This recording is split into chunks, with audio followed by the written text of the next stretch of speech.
Hello everyone, welcome back to Sana Kishore vlog. ನಾನಿವತ್ತು ಲಾಗಲ್ಲಿ ನಿಮಗೆ ಮುತ್ತುಗಳ ಬಗ್ಗೆ ತಿಳಿಸ್ಕೊಡ್ತಾ ಇದ್ದೀನಿ.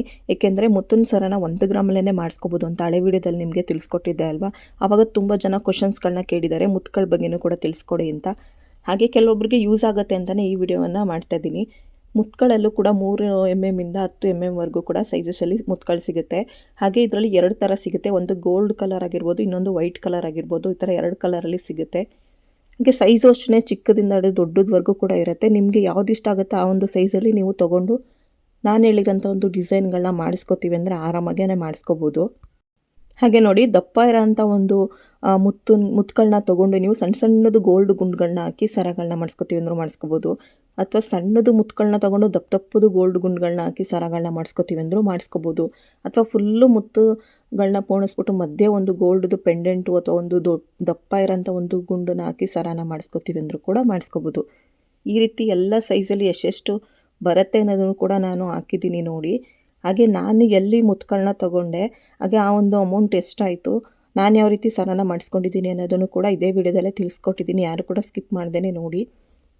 ಹಾಗೆ ನೀವು ಮುತ್ತುಗಳನ್ನ ಎಲ್ಲೇ ನೀವು ತೊಗೋಬೇಕಂದ್ರೂ ಕೂಡ ಅದ್ರದ್ದು ಮೇನ್ ಇಂಪಾರ್ಟೆಂಟು ಮೇಲ್ಗಡೆ ಇರೋಂಥ ಶೈನಿಂಗು, ಹಾಗೆ ಕಲರ್ ನೋಡಿ ಈ ಥರ ಒಂದು ಸ್ವಲ್ಪ ಬಂದಿದ್ರೆ ಅಂದರೆ ಒಂದು ಸ್ವಲ್ಪ ಕೆಂಚು ಕಲರ್, ಒಂದು ಸ್ವಲ್ಪ ಡಾರ್ಕ್ ಕಲರ್ ಏನಾರು ಇದ್ದರೆ ಅದು ಚೆನ್ನಾಗಿರೋಂಥ ಮುತ್ತು ಅಂತಲೇ ಅರ್ಥ. ಹಾಗೆ ಈ ಥರ ವೆರೈಟಿ ಆಫ್ ಶೇಪಲ್ಲೂ ಕೂಡ ಸಿಗುತ್ತೆ.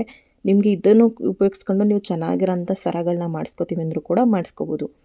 ಹಾಗೆ ನೋಡಿ, ಈ ಥರ ಸರ್ಕಲ್ ಅಥವಾ ರೌಂಡು, ಈ ಥರ ಆರ್ಟ್ ಶೇಪು, ಈ ಥರ ಸ್ಟಾರ್ ಶೇಪ್ ಆಗಿರ್ಬೋದು, ಪ್ರತಿಯೊಂದನ್ನು ಕೂಡ ಸರಗಳನ್ನ ಯಾವ ರೀತಿ ನೀವು ಮುತ್ತನ್ನು ಸೇರಿಸ್ಕೊಂಡು ಮಾಡಿಸ್ಕೋಬೋದು ಅನ್ನೋದನ್ನು ಹಳೆ ವಿಡಿಯೋದಲ್ಲಿ ತಿಳಿಸ್ಕೊಟ್ಟಿದ್ದೀನಿ ಅಲ್ವಾ. ನೋಡಿಲ್ಲ ಅಂದವರು ಆ ಒಂದು ವಿಡಿಯೋನ ನೋಡಿದ್ರೆ ನಿಮಗೆ ಇದು ಚೆನ್ನಾಗೇ ಅರ್ಥ ಆಗಿಬಿಡುತ್ತೆ. ನೋಡಿ, ನೀವು ಈ ಥರ ಒಂದು ದಪ್ಪದು ಮುತ್ತುಗಳನ್ನ ತೊಗೊಂಡು ಮಧ್ಯದಲ್ಲಿ ಒಂದು ಗೋಲ್ಡ್ ಗುಂಡುಗಳನ್ನ ಹಾಕ್ಕೊಂಡು ಮಾಡಿಕೊಂಡ್ರೆ ಚೆನ್ನಾಗಿರೋಂಥ ಸರನೇ ಆಗುತ್ತೆ. ಅಂದರೆ ಎಲ್ಲ ಸ್ಯಾರಿಗೂ ಕೂಡ ನೀವು ಚೆನ್ನಾಗೇ ವೇರ್ ಮಾಡ್ಕೋಬೋದು, ಅಷ್ಟು ಚೆನ್ನಾಗಿ ಕೂಡ ಕಾಣಿಸುತ್ತೆ. ಅಥವಾ ಸಣ್ಣ ಸಣ್ಣದಕ್ಕೆ ತೊಗೊಂಡು ಮಾಡ್ಕೋತೀವಿ ಅಂದರೂ ಕೂಡ ಮಾಡ್ಕೋಬೋದು. ಸಣ್ಣ ಸಣ್ಣ ಮುತ್ತುಗಳನ್ನ ತೊಗೊಂಡು ನೀವು 3 ಲೇಯರ್ 4 ಲೇಯರ್ ಆ ಥರನೂ ಕೂಡ ಮಾಡ್ಕೋಬೋದು. ಅಥವಾ ಈ ಥರ ಒಂದು ಶೇಪಲ್ಲಿ ಮುತ್ತುಗಳನ್ನ ತೊಗೊಂಡು ಸರಗಳನ್ನ ಮಾಡ್ಕೋತೀವಿ ಅಂದರೂ ಕೂಡ ಮಾಡ್ಕೋಬೋದು. ಈ ಥರ ಒಂದು ಶೇಪ್ಗೆ ನಿಮಗೆ ಒಂದು 20 ರೂಪೀಸ್ ಆಗ್ಬೋದು ಒಂದು ಮುತ್ತಿಗೆ. ಅಂದರೆ ಚೆನ್ನಾಗಿರೋಂಥ ಮುತ್ತಿಗೆ. ಪ್ಲಾಸ್ಟಿಕಲ್ಲೂ ಕೂಡ ಸಿಗುತ್ತೆ, ನೀವು ನೋಡಿ ತೊಗೋಬೇಕು.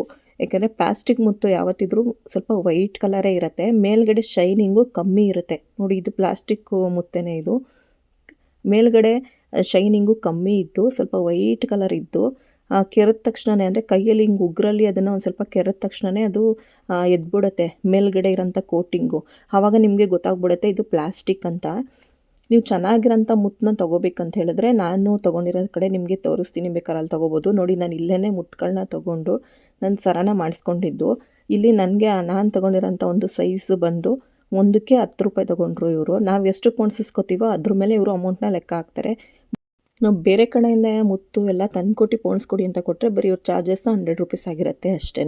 ಹಾಗೆ ಇವ್ರದ್ದು ಒಂದು ಅಂಗಡಿ ಬಂದು ಅಂದರೆ ಇವ್ರು ಈಚೆನೇ ಕೂತ್ಕೊಂಡು ಪೋಣಿಸೋ ಅಂಥದ್ದು ಮೈಸೂರಲ್ಲಿ ಅಶೋಕ ರೋಡ್ ಅಂತ ಆಲ್ರೆಡಿ ಎಲ್ಲರಿಗೂ ಕೂಡ ಹೇಳಿದ್ದೀನಿ ಅಲ್ವಾ. ಅಶೋಕ ರೋಡಲ್ಲೇ ಕನ್ನಿಕಾ ಪರಮೇಶ್ವರಿ ಟೆಂಪಲ್ ಬರುತ್ತೆ. ಆ ಎದುರುಗಡೆಗೆ ಒಂದು ರೋಡ್ ಬರುತ್ತೆ. ಆ ರೋಡಲ್ಲಿ ಸ್ಟ್ರೈಟ್ ಬಂದು ರೈಟ್ ಸೈಡಿಗೆ ತಿರುಗಿಕೊಂಡ್ರೆ ಇವ್ರು ಕೂತಿರ್ತಾರೆ.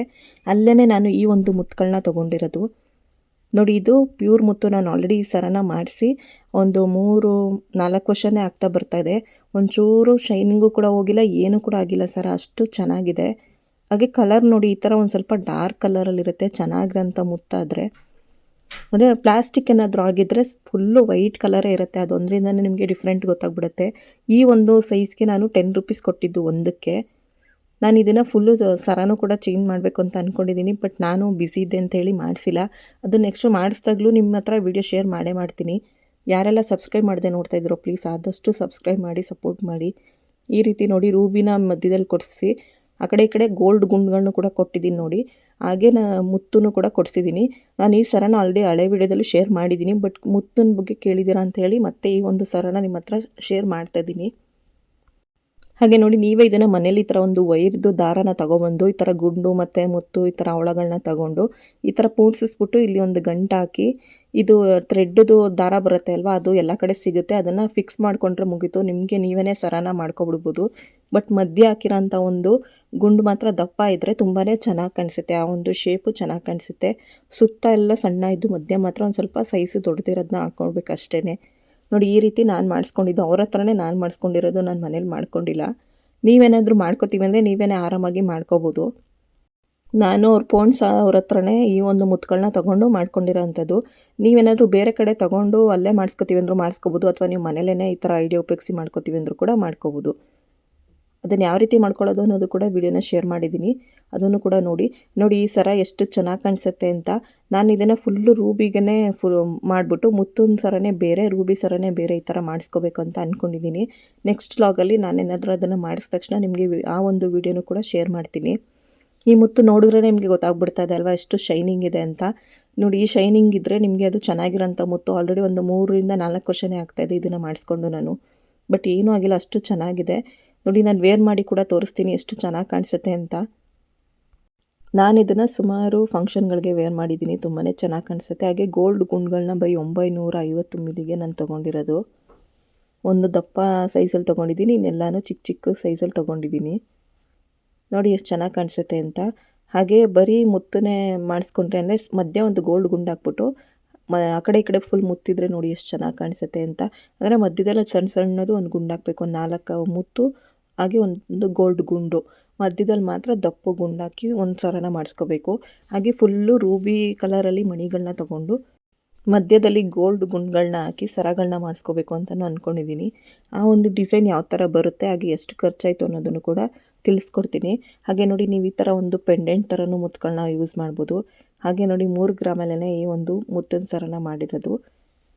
ಹಾಗೆ ಯಾವ ರೀತಿ ಮಾಡೋದು ಅನ್ನೋದನ್ನು ಕೂಡ ತೋರಿಸ್ತಾ ಇದ್ದೀನಿ ನೋಡಿ, ಏಕೆಂದರೆ ಕೆಲವೊಬ್ಬರು ಅದನ್ನು ಯಾವ ರೀತಿ ಲಾಕ್ ಮಾಡೋದು ಅನ್ನೋದನ್ನು ಒಂದು ಸ್ವಲ್ಪ ತೋರಿಸಿ ಅಂತ ಹೇಳಿದರು. ಆ ಒಂದು ಕಾರಣಕ್ಕೆ ಈ ಒಂದು ವಿಡಿಯೋನ ತೋರಿಸ್ತಾ ಇದ್ದೀನಿ. ಈ ಥರ ನೀವು ಕ್ಯಾಂಡಲ್ಲು ಅಥವಾ ಒಂದು ಸ್ವಲ್ಪ ಬೆಂಕಿಲಿ ಈ ಥರ ಅದನ್ನು ಸುಟ್ಬಿಟ್ರೆ ಅದು ಬಿಚ್ಕೊಳ್ಳೋದಿಲ್ಲ, ಏನೂ ಆಗೋದಿಲ್ಲ. ಹಾಗೆ ನೀವು ಆ ಕಡೆ ಎಷ್ಟು ಸೆಂಟಿಮೀಟರ್ ತೊಗೊಂಡಿರ್ತೀರೋ ಅದೇ ಥರ ಈ ಕಡೆಯೂ ಅಷ್ಟೇ ಸೆಂಟಿಮೀಟರ್ನ ತೊಗೊಂಡು ಮಧ್ಯೆ ಒಂದು ಪೆಂಡೆಂಟ್ನ ಹಾಕ್ಕೊಂಡು, ಅಂದರೆ ಸ್ಕೇಲ್ ಇಟ್ಕೊಂಡು ನೀವು ಅಳತೆ ಮಾಡಿ ಮಾಡಿಕೊಂಡ್ರೆ ತುಂಬ ಚೆನ್ನಾಗಿರೋಂಥ ಸರನ ಮಾಡ್ಕೋಬೋದು. ಅಥವಾ ನೀವು ಸಣ್ಣ ಸಣ್ಣ ಗುಂಡು, ಅಂದರೆ ಒಂದು 80 ಗುಂಡು ಬರುತ್ತೆ 1 ಗ್ರಾಮ್ಗೆ ಅಂತ ಹೇಳಿದ್ದೀನಲ್ವ, ಆ ಥರ ಒಂದು ಸಾಸಿವೆ ಗಾತ್ರದ ಗುಂಡುಗಳನ್ನ ತೊಗೊಂಡು ನೀವು ಈ ಥರ ಏನಾದರೂ ಮಾಡ್ಕೋತೀವಿ ಅಂದರೂ ಕೂಡ ಮಾಡ್ಕೋಬೋದು. ನೋಡಿ ಏನಿಲ್ಲ, 2 ದಾರನ ತೊಗೊಂಡು ಮಧ್ಯ ಗುಂಡುಗಳನ್ನ ಹಾಕಬೇಕು, ಆ ಕಡೆ 2 ದಾರಕ್ಕೂ ಒಂದೊಂದು ಮುತ್ತುಗಳನ್ನ ಹಾಕಬೇಕು. ಈ ಥರ ಮಾಡ್ಕೊಂಡು ಹೋದಷ್ಟು ಸರಗಳು ಉದ್ದ ಆಗ್ತಾ ಬರುತ್ತೆ. ಹಾಗೆ ಹೊಸ ಡಿಸೈನ್ ಕೂಡ ನೀವೇ ಮಾಡ್ಕೋಬೋದು. ಹಾಗೆ ಒಂದನ್ನು ನೀವು ಕಲ್ತ್ಕೊಂಡ್ಬಿಟ್ರೆ ನಿಮಗೇ ಗೊತ್ತಾಗ್ಬಿಡುತ್ತೆ, ವೆರೈಟಿ ಡಿಸೈನ್ಸ್ಗಳನ್ನ ನೀವೇ ಮಾಡ್ಕೋಬೋದು. ಈ ರೀತಿ ಒಂದು ಡಿಸೈನನ್ನು ಕೂಡ ನಿಮ್ಮ ಹತ್ರ ಶೇರ್ ಮಾಡಿದ್ದೀನಿ ನೋಡಿ. ಈ ರೀತಿ ನೀವು ಮುತ್ತನ್ನು ಸಣ್ಣ ಸಣ್ಣ ಗುಂಡುಗಳನ್ನ ಸೇರಿಸಿ ಮುತ್ತಿನ ಸರ ಮಾಡ್ಕೋತೀವಿ ಅಂದರೂ ಕೂಡ ಆರಾಮಾಗಿ ಮಾಡ್ಕೋಬೋದು. ಹಾಗೆ ಕೈಗೆ ಹಾಕೋಂಥ ಒಂದು ಬ್ಯಾಸ್ಲೈಟ್ ಏನಾದರೂ ಮಾಡ್ಕೋತೀವಿ ಅಂದರೂ ಕೂಡ ಮಾಡ್ಕೋಬೋದು. ಈ ರೀತಿ ನೀವು ಇವತ್ತಿನ ವ್ಲಾಗಲ್ಲಿ ನಿಮಗೆ ತಿಳಿಸ್ಕೊಟ್ಟಿದ್ದೀನಿ. ಅಂದರೆ ಮುತ್ತುಗಳನ್ನ ಎಲ್ಲಿ ಸಿಗುತ್ತೆ, ಹಾಗೆ ಪ್ಯೂರ್ ಯಾವ ರೀತಿ ಚೆಕ್ ಮಾಡಿ ತೊಗೋಬೇಕು ಅನ್ನೋದನ್ನು ಕೂಡ ತಿಳಿಸಿದ್ದೀನಿ. ಹಾಗೆ ನಾನು ತೊಗೊಂಡಿರೋಂಥ ಒಂದು ಮುತ್ತು ಸೈಜ್ ಬಂದು ಒಂದಕ್ಕೆ 10 ರೂಪಾಯಿ, ಅಷ್ಟೇ ಚೆನ್ನಾಗಿರೋಂಥ ಕ್ವಾಲಿಟಿ ಅದು.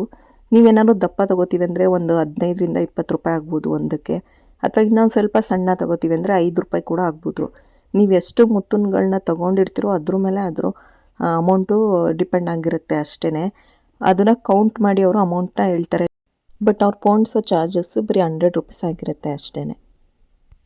ಹಾಗೆ ನಾವು ಫ್ರೀ ಇಲ್ಲ, ಈ ಥರ ಏನಾದರೂ ನಾವೇ ತೊಗೊಂಡು ಮಾಡ್ಕೊಳ್ಳೋಷ್ಟು ಫ್ರೀ ಇಲ್ಲ ಅನ್ನೋರಿಗೆ ನಾನು ಹೇಳಿರೋಂಥ ಒಂದು ಭಾರತ್ ಜ್ಯುವೆಲರ್ಸಲ್ಲಿ ಈ ಥರ ಒಂದು ಸರಗಳು ಕೂಡ ಸಿಗುತ್ತೆ. 3 ಲೇಯರ್ ಆಗಿರ್ಬೋದು ಅಥವಾ 2 ಲೇಯರಲ್ಲಿ ತುಂಬ ಕಮ್ಮಿ ಗ್ರಾಮಲ್ಲೇ ಮಾಡಿದ್ದಾರೆ.